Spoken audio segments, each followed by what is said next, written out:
Welcome back, trainers, and we're at it again with some more Ultra League Premier, and we're going to be using Shadow Machamp this time, as well as Obstagoon. So yes, we are going to be weak to Fairy, but I'm going to show you how we're going to be able to handle those Fairy types.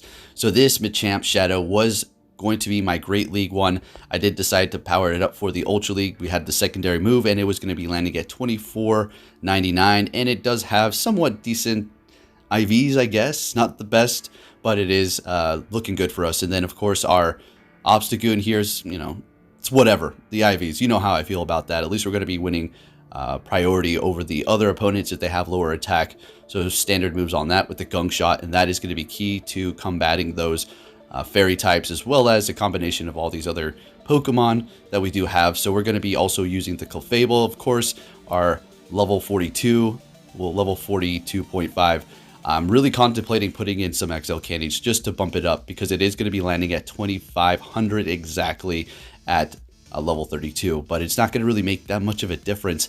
And those XL candies, I have a feeling in the future are going to be, very scarce, and we're going to really want to have them for potential legendaries or something, right? So we did find some success with this, and let's go ahead and see what we have going on here. Obstagoon's going to be able to go into the battle and go for the Night Slash immediately and take out the Glade. And looking good into the next battle here. Do believe we're going to be starting with the Clefable the entire time. So we're met with a Swampert here. This is okay for us unless they hit us with a Gunk Shot. That's going to be devastating. We will be able to survive, but barely.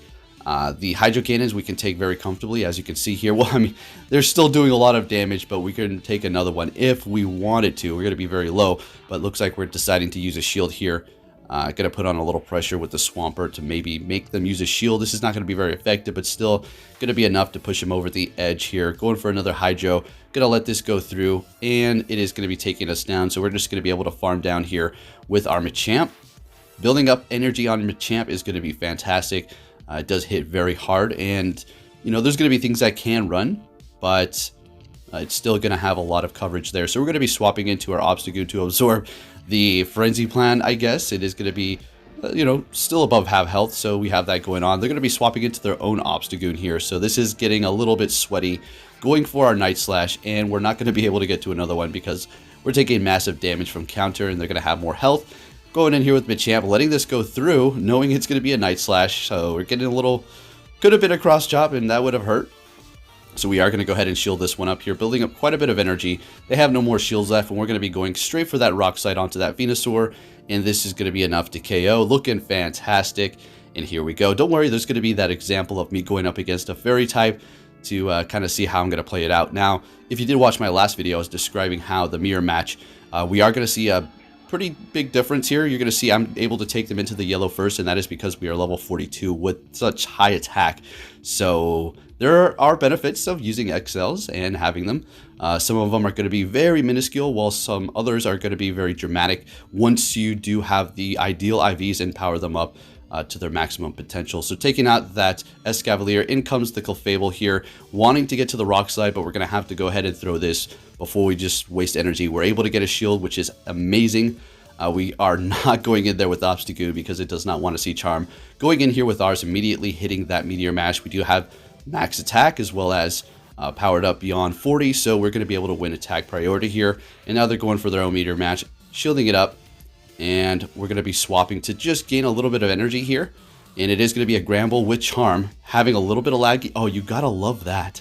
Able to get to the Gunk Shot here, and this is going to take out the Gramble Fairy type, and that is how we combat those. Alright, it was a good situation, good scenario, and throwing the Obstagoon in there to gain energy before the opponent was actually taken out was a good idea. Thanks to that lag there, I don't know if we would have been able to get there. So we are going to be going for the Rock Slide onto the Glade here. Now, I guess I just feel like Rock Slide's just going to be more efficient if they're going to let it go through. So we're going to go ahead and here with the Clefable. We're just waiting for that clock there. And we're going to go ahead and let this Leaf Blade go through. And we're going to be able to charm it down. Still holding on to 2 shields and quite a bit of health and a Obstagoon here. So this is not a good situation. I think we're just going to shield this up, swap into the Obstagoon immediately after they have used that energy. Doing super effective counter. They're going to be swapping into Surfetched, which is going to be doing massive damage to us with counter because we are dark and normal. So we're in a horrible position. They still have 2 shields here, and They're like, nah, I'm not going to use any shields. And they're still not using any. They're in a very comfortable position. They're like, I'm going to two-shield this man here. So we're going in here. We're going to let this Leaf Blade go through. I'm like, yeah, you got me. Totally got me. So taking a loss there. That was going to be our last battle for that set. And that would have been a 5-0. But, of course, we were not able to get it. But it is what it is. 4-1 is good enough. Let's keep it moving here into the next battle. We're going to be met with a Glade. Oh, my goodness. Beautiful. They're swapping into an Empoleon, and guess what? We have two counter users, in which one is getting stabbed with shadow damage. So that is beautiful. So we're going to go in here with Machamp. And are we farming down here? Yes, we sure are. Using a shield, they still have two, and tons of energy on the Machamp. We need to think quick here. So they're going in with the Glade. It looks like we're going for the Rock Slide again. I need to look up that simulator to see exactly what's better. I know you guys are going to start commenting like crazy and telling me, and I should just go for double cross chop, but I think Rock Slide's still good. So we're in a very good position here. They are up a shield, but that's fine. We're going to go ahead and let this go through, expecting a Leaf Blade because that's neutral, and we're able to take them down. They still had residual energy, but they were not able to get it off. Going in with the Obstagoon immediately here and going for the Night Slash. Now watch this. I threw the Obstagoon to just kind of absorb whatever they're going to throw at me here, as well as chip it away, and I thought I would have to go back in here with the Clefable, but we're able to get the attack boost. We're letting that go through as well. So Obstagoon is going to be doing a ton of damage because counter is just amazing. If you get the boost, self-explanatory. Here we go, right? So we're letting it go through again. I wasn't trying to flex. I was like, I don't want to shield this up. This thing just went in here to take care of it for the Clefable, but it was able to actually just take it out because of the boost there. So we're looking great. Into the next battle. Met with the Machamp Purified, so here we go. Getting ready for the swap. They're going into Muk here, and I don't know. I don't know about this one here, so we're going to let this go through, and it's going to be a Sludge Wave. Okay, very nice, and we're going to be going for this to potentially get the boost so we can do more with the counter. No boost there, but as you can see, the counter is really starting to add up here, and the Night Slashes are not very effective, but they're putting on a little bit of damage there.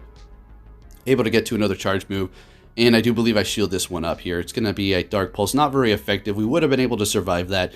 So unfortunately, we kind of wasted a shield, but better safe than sorry here. They're letting it go down and going back in here with the Machamp and farming us down, which is perfectly fine because we do have the Clefable, but Rock Slide is still going to hurt. They're going to be swapping instantly into their Charizard. So we are down a shield. This is not great. We're going to go ahead and I hope let this go through. Okay, great.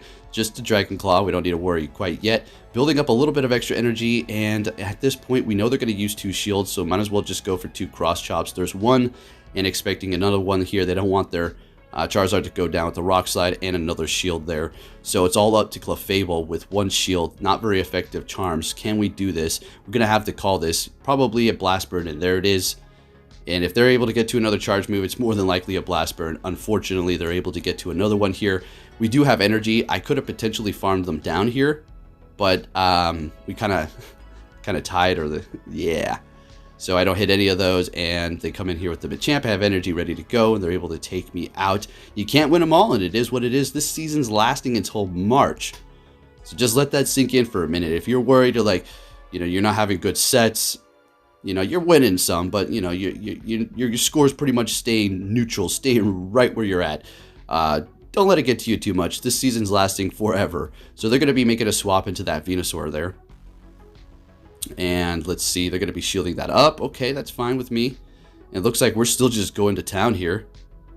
And I already know they have more than a Frenzy Plan, so this isn't great. We're going to go ahead and let this go through. Now, what's the game plan here, huh? We have two shields. They have energy. We have two counter users, which is going to be resisted by the Venusaur. So let's see, letting the Frenzy Plant go through. Obstagoon taking that quite nice. This is the Ultra League, remember that. Pokemon can take hits a little bit better. They're swapping into a Dragonite. We get the attack boost, and I'm like, okay, hope. I can see the light at the tunnel now, as opposed to it being pitch black before. And we're getting this other one off here, swapping into Machamp. Yes, I am swapping to preserve that. And start building up energy here so we can take it out with a cross chop, because, well, we don't need to go for Rock Slide at this point, and that's just the play at this point if we want to take this win here. So they're going in with the Venusaur. We're going to be going for cross chop, just doing as much damage. I had a feeling they might get off a Frenzy Plant. I didn't want to go down, getting off that damage. They're building up here, and we're gonna save this shield, so we're still looking good, and we're gonna be able to take the win. If you did enjoy this video, give it a big thumbs up, and I'll catch you all next time. Take care.